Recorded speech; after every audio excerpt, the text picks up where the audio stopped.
오밤중 뉴스 함께하고 계십니다. 자, 첫 번째 주제 한번 다뤄보겠습니다. 제가 준비한 첫 번째 주제는 최근 정말 눈살을 찌푸리게 하고 있는 일부 적폐 언론들에 대한 얘기 좀 해볼까 합니다. 제가 이 첫 번째 주제 제목을 잡는데 상당히 많은 시간을 썼습니다. 첫 번째 이 주제의 첫 번째 제목이 요거였어요. 취임 사흘을 만에 경제 살리라고 생트집 잡기 시작한 기레기입니다. 왜 최근에 어떤 기자가 그런 기사를 올렸다고 하잖아요. 이재명 대통령이 취임한 지 사흘이 지났는데 아직까지 경제가 나아지지 않는다. 정권 바뀌면 나아진다더니 왜 안 바뀌냐? 뭐 요따구 기사를 썼어요. 아니, 사흘 만에 경제가 갑자기 산다고요? 아니, 대통령이 신이야? 솔방울로 뭐 수류탄 만들어 던져? 모래알로 뭐 쌀을 만들었어? 이재명이 뭐 수령님쯤 돼? 아니잖아요. 정권이 바뀌었다고 해서 사흘 만에 뭔가 바뀌는 거 아니지 않습니까? 더군다나 지금 장관 임명도 제대로 못하고 있는 상태인데, 야, 거기다 대고 뭐라고? 정권이 바뀌었는데 사흘이나 지났는데 왜 경제가 안 사느냐고? 그 기자 맞아요? 저는 그런 애들한테는 펜을 뺏어버려야 한다고 생각합니다. 다시는 기사 따위는 못 쓰게 손가락을 마디마디 잘라버리든지 때려 부셔버려야 돼요. 그 애들은 글을 쓸 자격이 없습니다. 아니, 키보드 두드릴 자격도 없는 놈들입니다. 어디 감히 참. 문제는 그런 개소리에 반응하는 놈들이 있기 때문이 아닐까 싶어요. 이 찍들은 아마 지금 그런 기사를 보고 엄청 환호 자격했을런지도 모르겠습니다. 제가 그래서 그거에 열받아 가지고 이런 썸네일을 잡아봤습니다. 그런데 가만히 보니까 조금 그래. 그래서 제목을 좀 바꿔봤어요.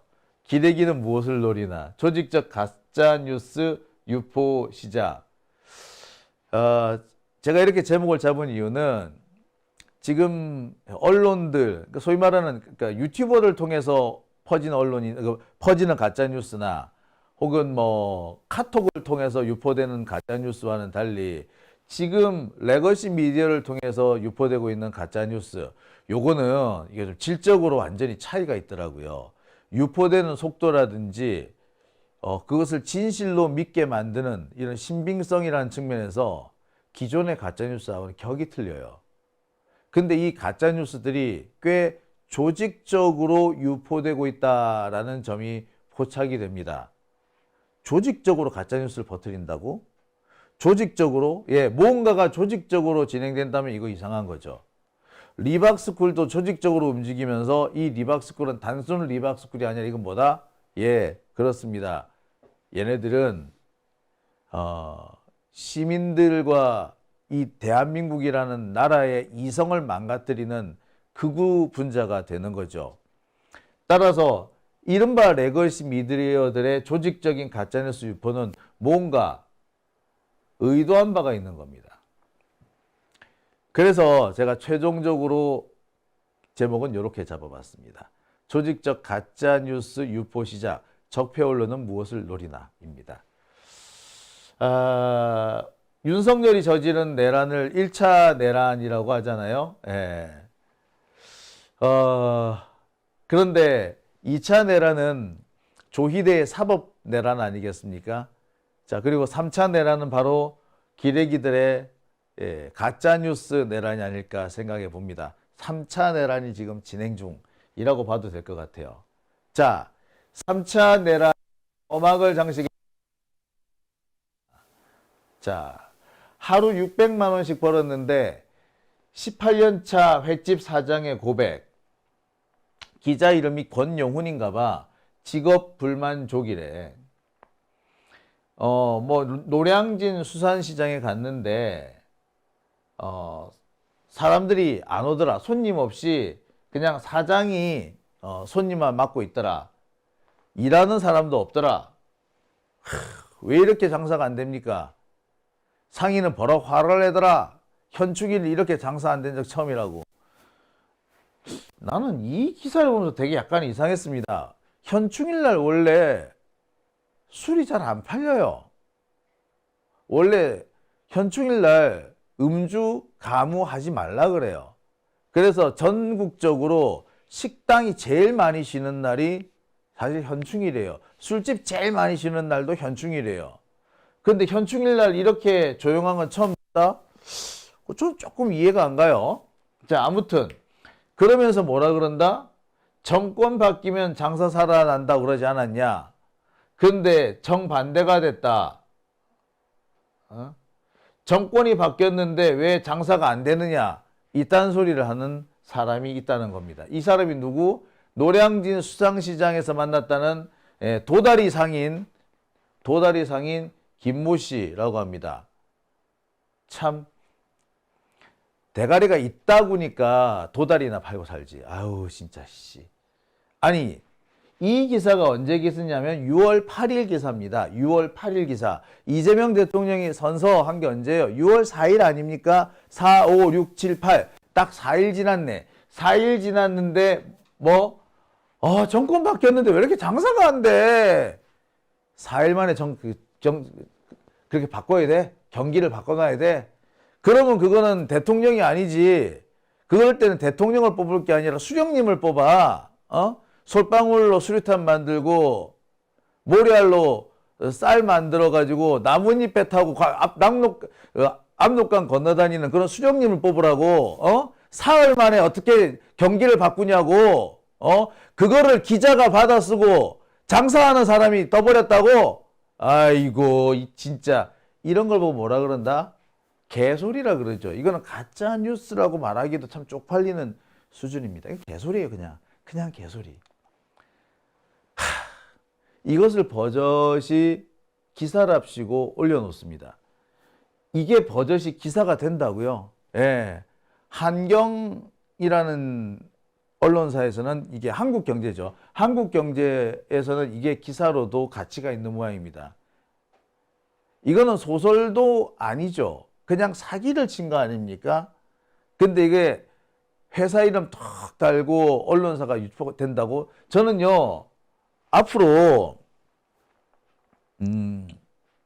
이 포털 같은 데서 이렇게 너무나도 뻔히 드러나는 거짓말, 너무나도 뻔히 드러나는 이런 엉터리 기사에 대해서는 제재를 해서 그 언론사가 다시는 이런 짓을 못하게 해야 한다 생각해. 이게 누가 봐도 사기잖아. 아무리 그렇지만 정권 바뀐 지 4일밖에 안 됐는데 왜 경제가 안 좋아졌느냐고 들이대는 놈, 그 놈이 정상이에요?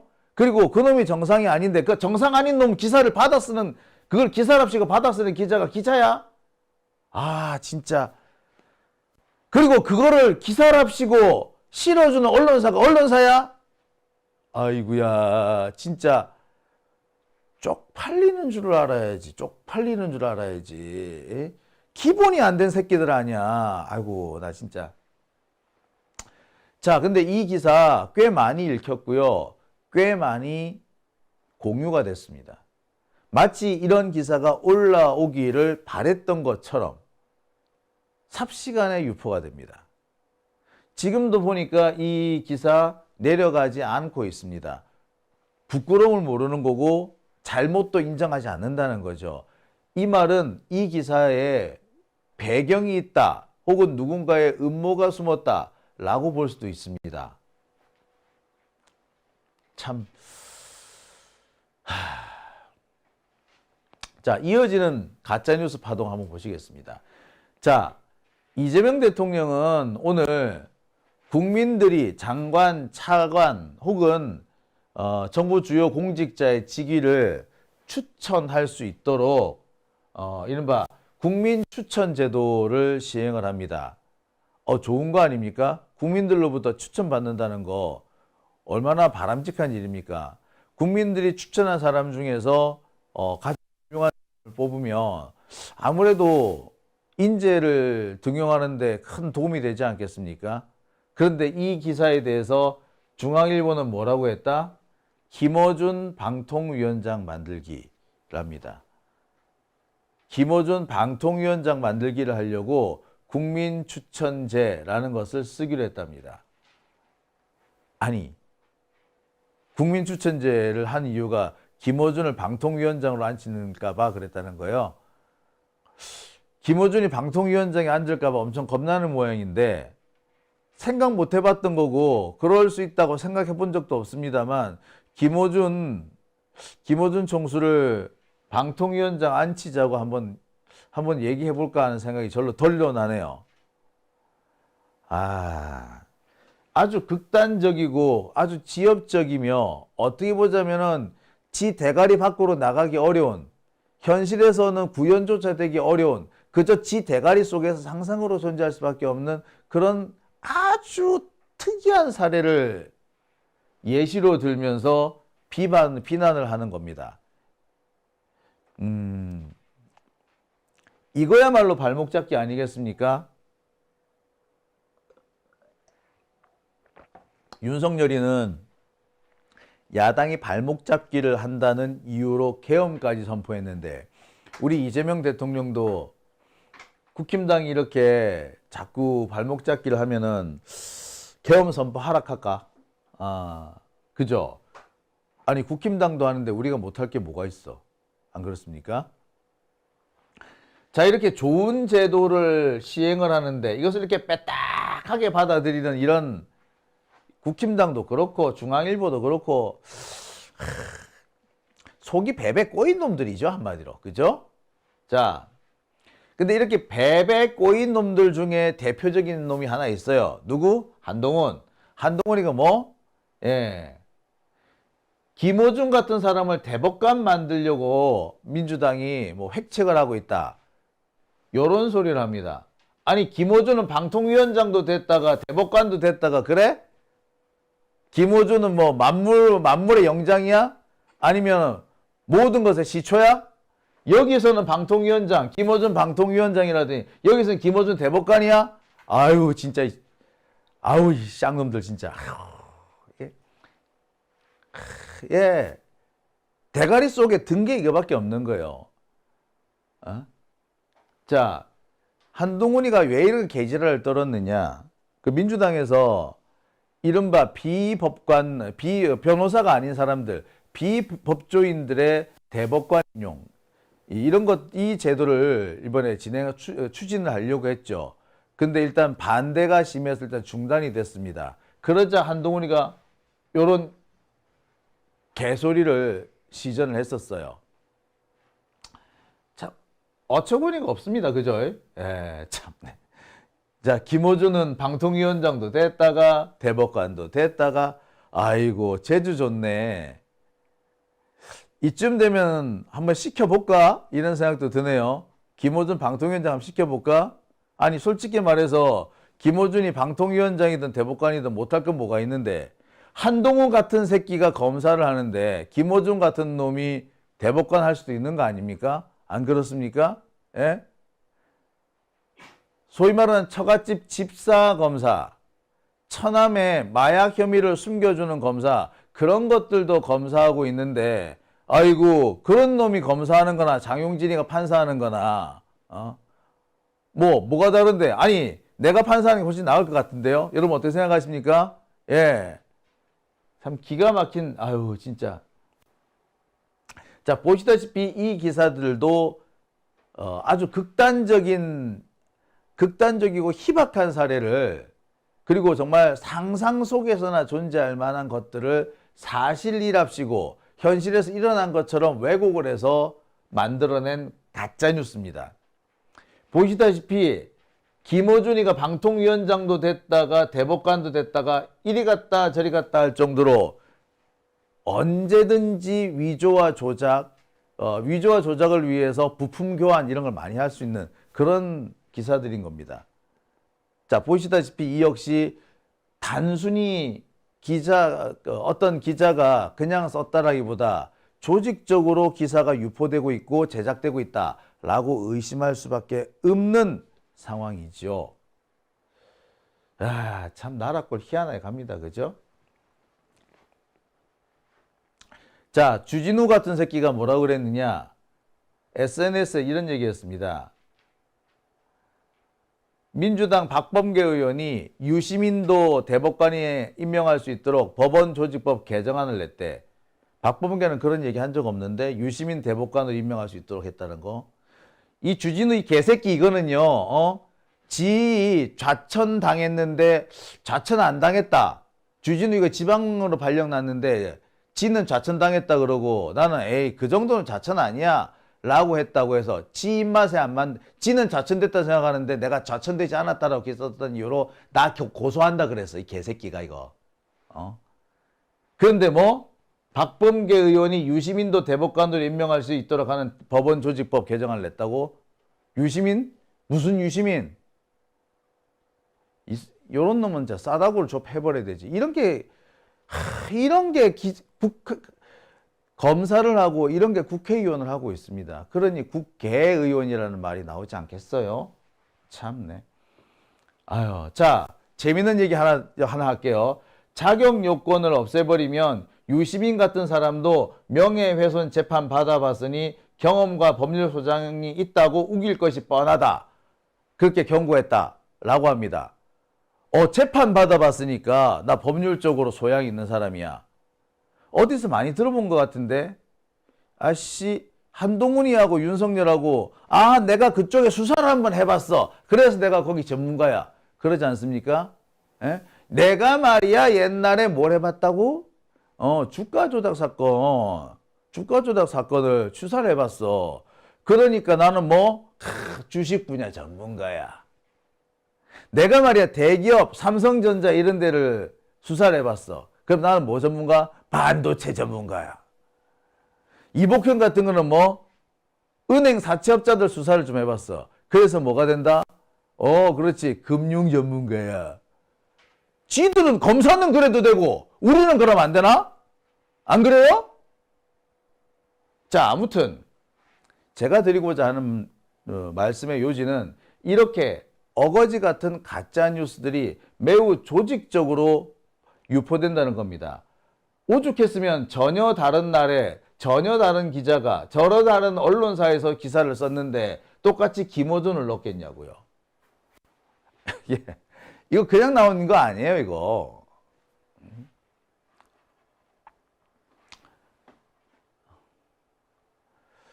자, 이번에는 지금 번지고 있는 가짜 뉴스들이 원래 어디에서 시작된 것인지를 어느 정도 짐작해 볼 수 있는 그런 기사를 준비했습니다. 이건 한겨레 신문의 기사인데요. 이런 내용입니다. 김민석 총리 후보자 반미주의자 소문에 난 하버드 나온 미국 변호사. 자, 이런 기사가 났습니다. 솔직히 김민석이 반미주의자는 맞지 뭐. 옛날에는 그랬지. 지금은 뭔지 모르겠습니다만. 반미주의자 중에서도 NL이죠. 정확하게 말하면 NL 좌파라고 부릅니다. NL은 그러니까 민족개방계열은 좌파와 우파로 나눠지는데 NL 우파가 소위 말하는 주사파고요. NL 좌파는 비주사 NL 이렇게 불렀어요. 김민석은 비주사 NL 쪽이었습니다. 하지만 어쨌거나 미국에 대해서는 아주 호락호락하지 않은 시각을 갖고 있습니다. 호의적이지 않습니다. NL이라는 개념이 민족개방, 민중민주주의 혁명이라는 개념에서 출발하게 되는데 민족개방이라는 말을 갖고 오려면은 우리가 누군가로부터 지배를 받고 있어야 되잖아. 그 누군가가 누구야? 미국이죠. 따라서 미국에 대해서 그렇게 딱히 좋은 생각 갖고 있었던 사람은 아닙니다. 근데 이 사람이 미국에 유학을 갔네? 그래서 하버드 대학을 나와서 미국 변호사 자격을 갖고 있습니다. 야, 세상 참 많이 변했다, 그지? 이제는 더 이상 김민석을 보고 반미주의자라고 하기가 어렵습니다. 그런데 여전히 40년 전에 머물러 있는 사람은 김민석이가 반미주의자야, 빨갱이인 거예요. 근데 이런 기사가 요즘 오늘 참 여러 군데에서 났습니다. 재밌는 부분 하나 보여드릴게요. 오늘 여기 이 이 인터뷰를 진행하는 과정 중에 어떤 기자가 질문을 하나 합니다. 미국 입국 가능하신가요? 근데 그 미국 입국 운운하는 얘기는 일베에서 나온 얘기입니다.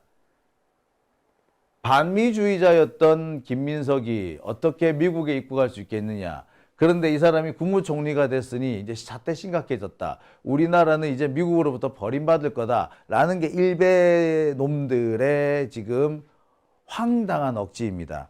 그와 같은 내용이 실제로 오늘 뉴스원 기사를 통해서 나갔어요. 기자가 뉴스원 기자라는 사람이 손 벌쩍 들어가지고 근데 총리 후보님 미국 입국 가능하십니까? 야권과 온라인에서 미국 문화원 점거 사건 때문에 미국 입국이 불가능하다. 반미주의자다라는 얘기가 있는데 사실 확인을 부탁드리겠습니다. 미친놈. 나는 이 뉴스원 기자가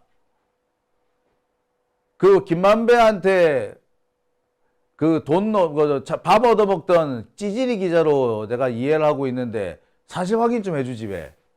아이고. 일베를 제도권으로 끌고 나오는 이런 또라이 같은 새끼들. 이런 게 기자라고.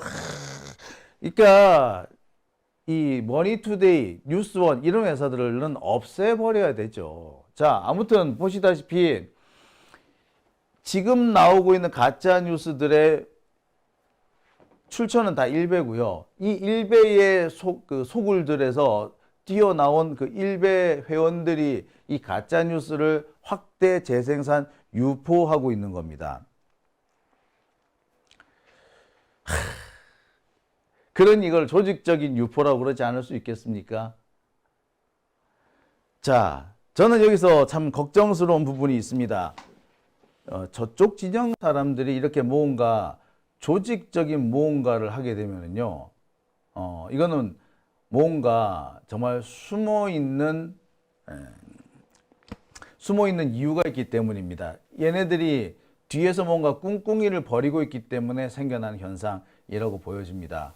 이들은 지금 어쩌면 이재명 대통령을 향한 공격을 시작한 거다. 생떼를 쓰기 시작해서 이재명에게 상처를 입히고 이재명 정부에 화시키고 이렇게 하려고 한다라는 생각이 듭니다.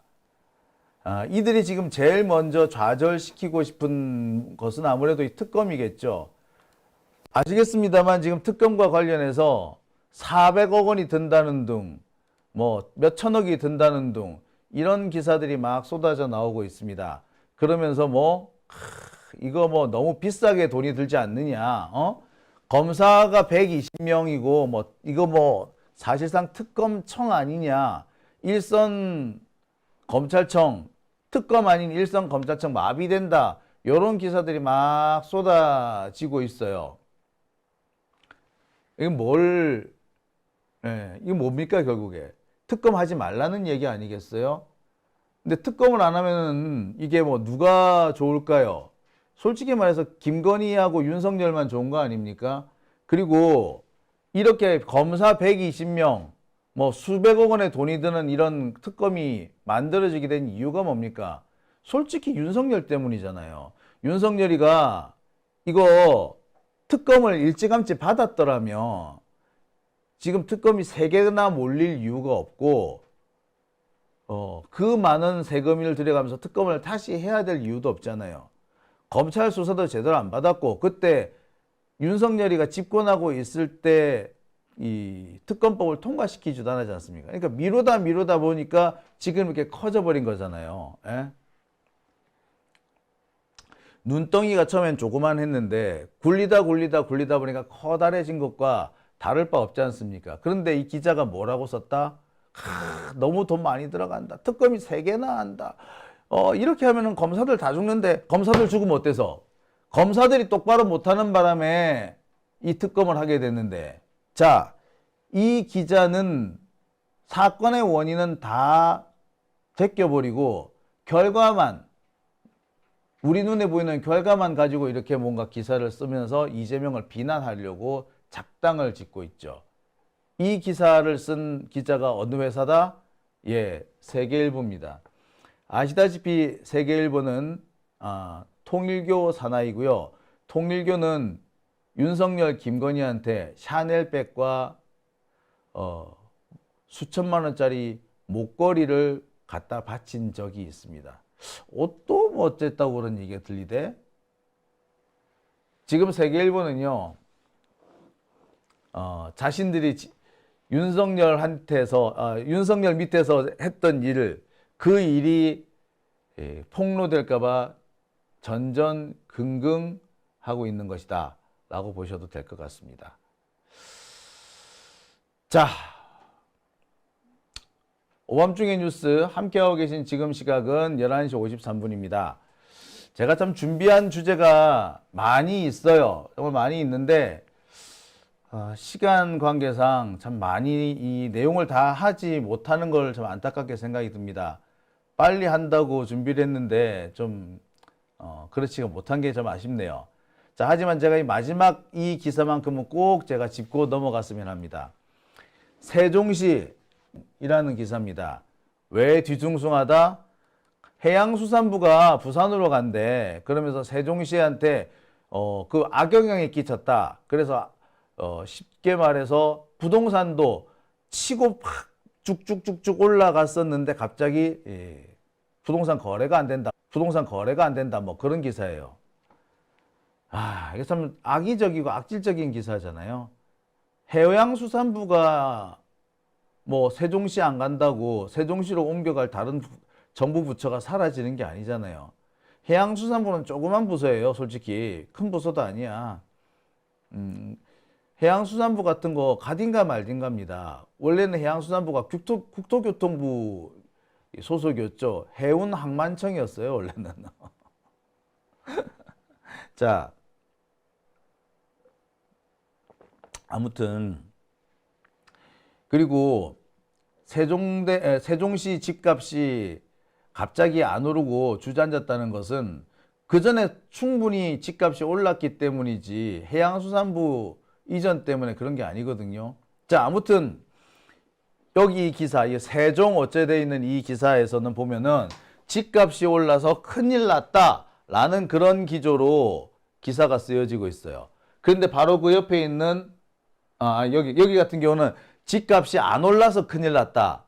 집값이 올라야지 사람들이 집 새로 산 사람들이 손해를 적게 볼 텐데 라는 취지의 기사고, 여기는 뭐 새 정권에서도 서울 집값들 썩 토지 풀었을 때 수준 11주 만에 최대 상승폭 기록, 이재명 정권에 들어서서 집값이 폭등하고 있다 뭐 이런 기사예요.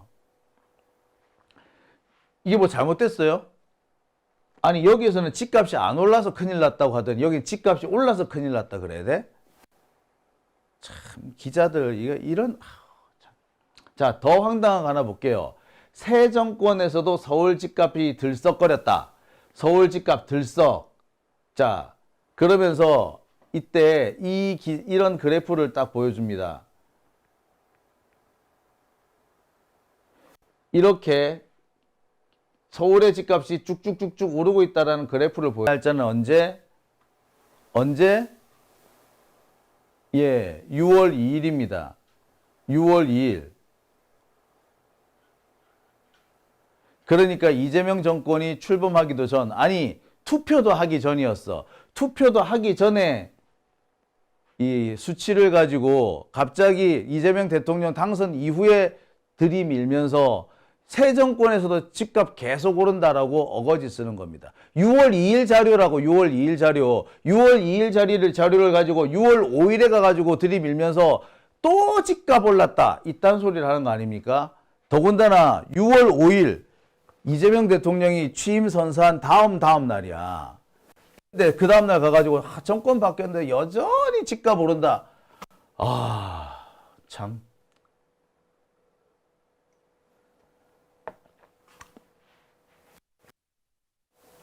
참 그렇죠. 네. 잠시만요. 방이 뭐 꺼졌습니까? 갑자기 방송이 끊겼다고요? 방폭인가요? 방폭 아닌데요? 예. 저는 여기서는 잘 나오고 있습니다. 예. 잘 나오고 있는데 갑자기 방이 이상합니까? 아, 이런 참. 요즘, 그러네요, 지금. 예. 아, 요새 참 이거 왜 이러니? 예. 폭파 안 됐습니다. 예. 지금 괜찮아요. 예. 자동 종료가 됐어요. 아, 아하, 참. 요새 이런 일이 자주 있네요. 아, 제가 참 한참 핏대 올리면서 기사 쭉쭉쭉쭉 쓰고 있었는데, 예. 예. 참 제가 이렇게 하고 싶은 말이 많았습니다. 뭐, 라면 얘기도 그래요. 갑자기 이재명 대통령이 라면 값이 2,000원 한다. 그 말 했다고 온 언론들이 마치 개떼같이 몰려와가지고 이재명 물가 모른다 이러고 있는데, 그것도 택도 없는 소리 아닙니까? 아시는 분은 아실 거예요. 그 얘기가 어찌 나오게 된 겁니까? 시작은 연합뉴스의 이 기사 때문이었습니다. 서민의 한 끼 라면값 부담된다. 한 개 2,000원 이상 수두룩. 자, 이 기사를 보고 깜짝 놀란 이재명 대통령이 진짜예요? 진짜요? 그 물가 대책 이거 이대로 좋겠습니까? 라고 물은 겁니다. 그랬는데 갑자기 뭐 라면 한 개 2,000원이라니 대부분 1,000원밖에 안 된다. 라면서 또 시비를 걸죠. 선정적인 언론의 기사, 이 언론의 기사를 보고 야 이거 맞나? 라고 물어봤는데 야 맞느냐다 에 이러고 놀리고 있는 거 아닙니까? 지들이 한된 거 아니야? 지들이 했던 거 아니야? 지들이 기사 써가지고 라면 한 개 2,000원이라고 떠버려 놓고서는 갑자기 라면 한 개가 2,000원 아니다. 야, 이러고 뭔? 아우 씨. 자, 참고로 제가 확인해 봤습니다. 라면 한 개 얼마인지 2,000원 넘는 것도 있습니다. 참 거지 같죠, 애들. 아유 진짜. 자, 이들이 노리고 있는 것은 이재명 정권에 대한 국민들의 반발을 조직화하는 겁니다. 그래서 국민들의 저항을 가져오겠다는 거죠. 그래서 이재명 정권의 지지율을 떨어뜨리겠다는 게 이들의 목표입니다. 가짜 뉴스를 통해서 허위 가짜 뉴스를 통해 가지고 이재명 정권의 지지율을 떨어뜨리겠다. 이게 이 적폐들의 지금 하는 꼬라지입니다.